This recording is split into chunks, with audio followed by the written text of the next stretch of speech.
Our journey continues northward, leaving the wide open spaces around Wairika, crossing the steep 4,300-foot Siskiyou Pass, and descending into a community snuggled against lush hills, the cultural mecca of Ashland, Oregon. We have all the advantages of the big city, and yet it's all in a small town. Ashland lies just across the Oregon border. It's 40 minutes north of Wairika and about a 6-hour drive from San Francisco. Ashland has become a very popular visitor destination for those of us from the Bay Area. There are all sorts of outdoor activities for folks of all ages in the immediate vicinity of Ashland, and right here in town itself there are many kinds of art galleries and museums, more than 50 bed and breakfasts, a dozen hotels and motels, and 50 to 60 restaurants. Where does this stuff come from? In the heart of town, brave souls can try out the mineral-rich Oh, no! and strange-tasty Lithia water. The Lithia water has such great stuff in it, it'll cure most anything. If you can stand the taste. In the early 1900s, entrepreneurs thought they could turn Ashland into a spa town with the help of this water. It's nasty.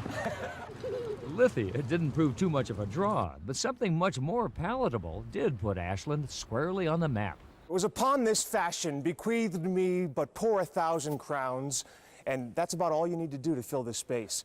The Oregon Shakespeare Festival was founded in Ashland in 1935. The first festival only spanned a weekend. Now it runs for 8 months and is attended by 350,000 people a year. We do more shows to more people in more theaters than any other theater in this country. The festival is as popular with actors as it is with the audience. Ted Dacey auditioned 4 times before he was finally hired. To go to work every day and use your heart, your soul, your mind, your body, your spirit in your job, there's no exchange for that. Let's not talk if you don't mind. Plays are performed in 3 theaters, and the repertoire is not limited to Shakespeare. No doubt from the excitement of seeing Natasha again. The shows end up being pretty physical out here. Because But Ted takes special pleasure in reciting the bard's lines on the outdoor Elizabethan stage, where the weather is often, but not always, perfect. I mean, there are 1,200 people with garbage bags waiting to see a show in the pouring rain. The very least we can do is do the show, and we love doing it. You know, and depending on the show, there are some, you can't pay for a scenic effect like that, you know, pouring rain while the king is losing his crown, and you just can't beat it. The main part of the festival takes place during the usually dry summer. We've come during the off-season when the Elizabethan Theater is being worked on, but it's still open for tours. Where are you guys from? Redwood High School? Such as this group from Marin County. Sometimes it's hard to tell where Shakespeare ends and the town of Ashland begins. This whole town is like a big green room for this theater. It's really lovely, and it's a mix. We're constantly mixing, respecting the town and supporting the town, and they're doing the same to us. Ashland's commitment to culture goes back more than a century, when famous speakers and performers came to an auditorium at the site now occupied by the Elizabethan stage. According to history buff Doris Lundahl, out-of-town visitors started coming even back then. They built a building that would hold 1,000 people. Now, the population of the town at that time was only 1,800, and yet they thought they were going to fill that every summer, and they did.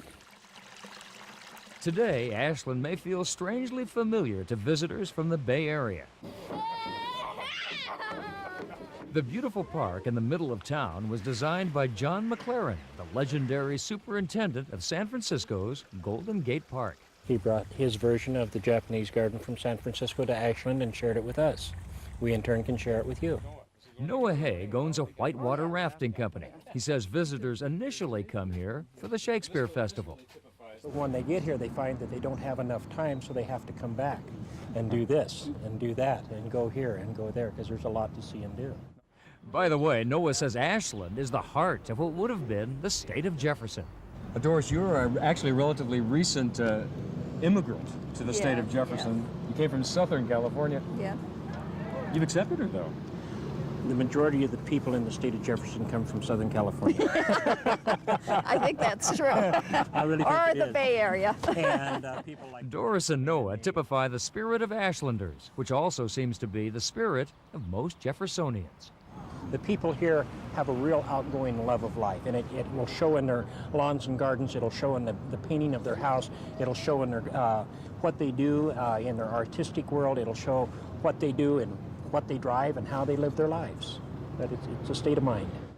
And back in Dunsmuir, Diane Strachan and Eric Webster agree. We are already in the state of Jefferson. Jefferson It's is a state of not something mind. that might happen. It already exists. And a state of mind. Yes, Jefferson is a state of mind, and I think you've entered it. That's right.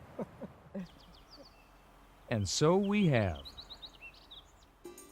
For more information about Ashland, call 541-482-3486.